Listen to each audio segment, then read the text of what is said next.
바의 빙구들을 신었습니다. 안은미 에세이. 행복한 농부 엄마 희연이. 가을이 깊어져 농부의 손길이 바빠졌다. 빠른 추위 덕에 깊은 산골의 농작물은 더 일찍 수확한다. 한 농부 엄마는 고추 농사로 새벽부터 밤까지 정신없이 움직인다. 어느 날 저녁 늦게까지 혼자 일하다 차에 짐을 잔뜩 실어 나르는 희연이를 보았다. 넓은 밭에서 하루 종일 홀로 일하는 밭농사가 얼마나 외롭고 힘들까? 희연이를 보니 애틋한 마음이 들었다. 희연이는 9년차 농부로 내면 산꼭대기에서 태어났다. 몸이 아프셨던 희연이의 아버지는 산약초 선두주자로 요양을 하며 내면을 지키셨다. 어머니는 희연이와 희연이 오빠를 데리고 초등학교 4학년 때 서울로 이사를 갔다. 어머니는 혼자 두 아이를 키우는 게 힘드셨고 학교에 육성 회비를 낼 돈이 없을 만큼 어려웠다. 다행스럽게도 돈이 없는 희연이에게 고마운 단체가 찾아왔다. 우리가 중학교 졸업장을 받을 수 있게 육성회비를 다 내줄게요. 그 도움으로 희연이는 중학교를 졸업했고 돈을 벌기 위해 산업체 고등학교를 다녔다. 대학을 갈까 장사를 할까 뭘 할까 고민하며 앞으로 필요할 돈을 열심히 모았다. 드디어 모은 돈으로 대학을 가려 했던 2000년. 아버지는 돌아가셨고 어머니는 아파트에 들어가기 위해 희연이가 모아놓은 돈을 모두 쓰셨다. 이 일로 희연이는 대학도 장사도 모두 접고 다시 일자리를 찾았다. 골프장에서 일하면서 다시 돈을 모았고 그 돈으로 대학을 갔다. 물론 희연이가 하고 싶었던 공부를 못한 미련 때문에 대학을 간 건 아니었다. 대학이라는 곳을 꼭 가고 싶다. 대학은 나와야 시집을 잘 가지 라는 생각에 선택했던 길이다. 대학을 다녀도 희연이의 삶은 달라지지 않았다. 어머니는 매달 끊임없이 전기세와 관리비를 밀려서 냈고 희연이는 엄마를 만날 때마다 자신이 벌어온 돈을 주었다. 엄마가 보고 싶어서 찾아가지만 엄마와 정을 나누기보다 필요한 돈을 메꾸기에 급급했다.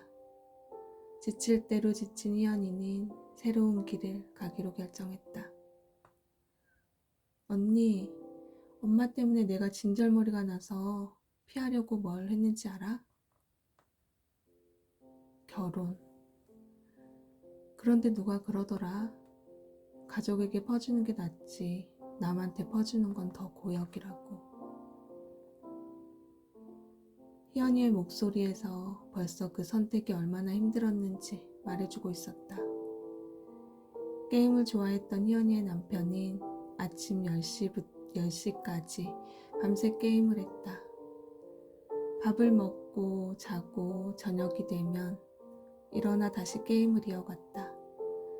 가장으로 돈을 벌기보다 말만 걸어도 화를 내니 남편과의 하루하루가 얼마나 괴로웠겠는가. 2008년 둘째가 태어난 지 6개월 만에 서로 헤어지기로 했다. 이후 수입이 없던 희연이는 아이 둘을 키우며 빚이 생겨났다. 삶에 지쳐 우울이 계속되니 열심히 살아가려는 의욕도 전부 잃었다. 죽고 싶은 생각으로 하루하루를 버티며 살아왔는데 어느 날 희연이가 엄마와 통화를 하는데 서로 말이 너무 잘 통했다. 마음이 따뜻해지고 엄마가 보고 싶어졌다. 그 당시 희연이는 일에 매달려 아침에는 김밥을 사서 아이들을 먹여 보내고 오후에는 문화센터를 돌리다가 저녁에 아이들을 만나 잠만 자는 반복된 일상을 살고 있었다. 내 1순위는 아이들인데 함께 있지도 못하고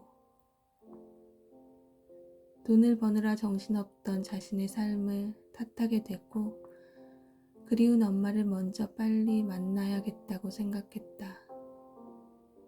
멀리 시집갔던 희연이는 진작에 내면으로 다시 돌아와 엄마를 만나기 위해 이사를 결심했다. 2017년에 내면에 들어와 시골살이를 하다 보니 꽤 바쁜 일상을 보내게 되었고 본래 했던 영업일은 자연스레 못하게 되었다. 그때 희연이는 산골에서 농부가 될 결심을 했다. 농사 짓는 삶을 생각해 본 적 없는 희연이에게 쉬운 길은 아니었다.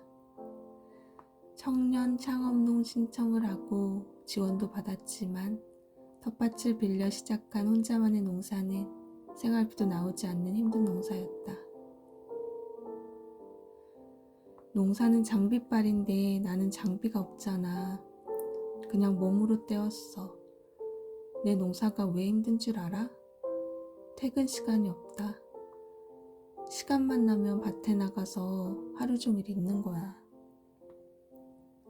그렇게 희연이는 정신없이 새벽부터 밤까지 일만 했다.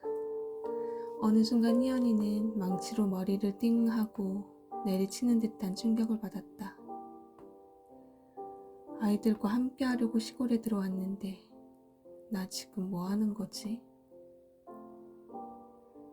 농부로서의 삶을 결정했을 때 희연이는 농사 짓는 게 이렇게 바쁘고 힘들 줄은 몰랐다.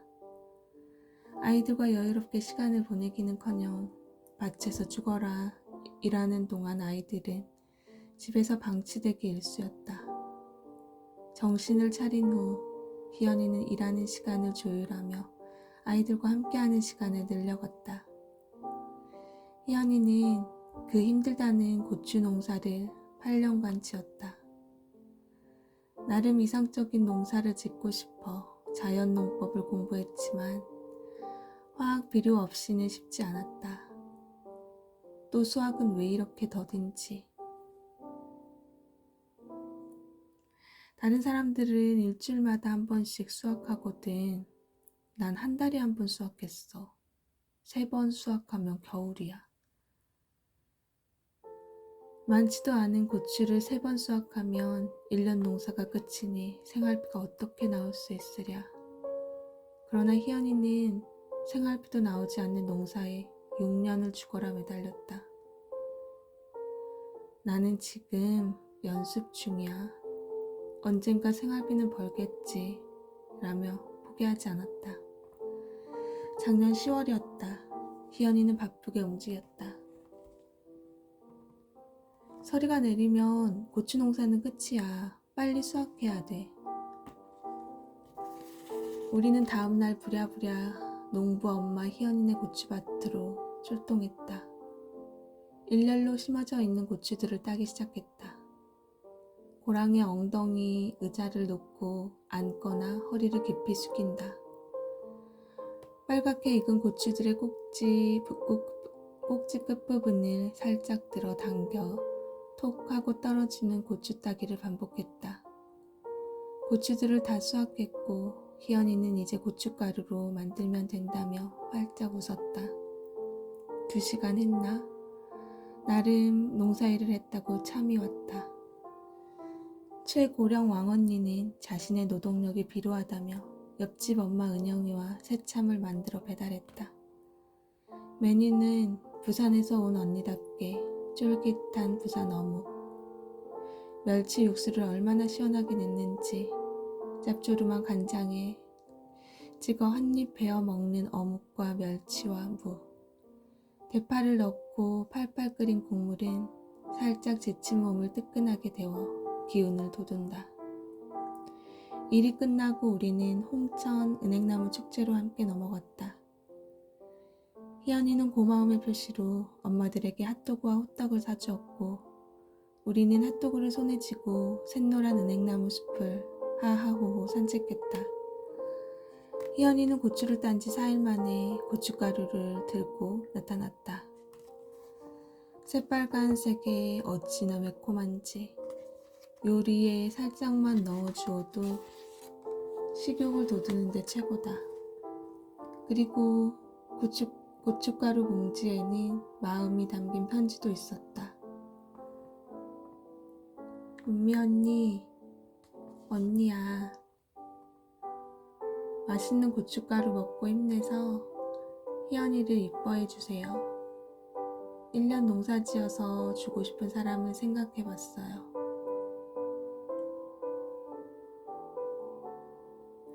나의 시간과 기쁨을 함께 나누고 싶어요. 같은 곳에 함께여서 행복합니다. 소중한 인연이 될 희연이가.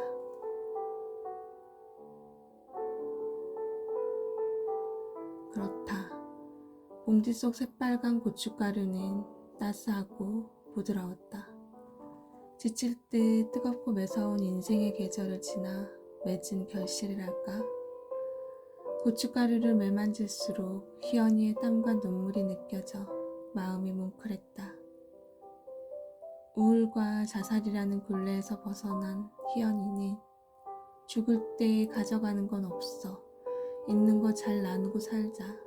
순간을 행복하게 살자를 외치며 자신만의 행복과 여유로 하루를 살아간다. 희연이에게는 베푸는 시간이 곧 행복의 시간이었다. 밭에 있을 때 한 엄마가 말했다. 전원일기 몇 화는 찍겠다. 작가님께 우리 이야기를 보내드리자.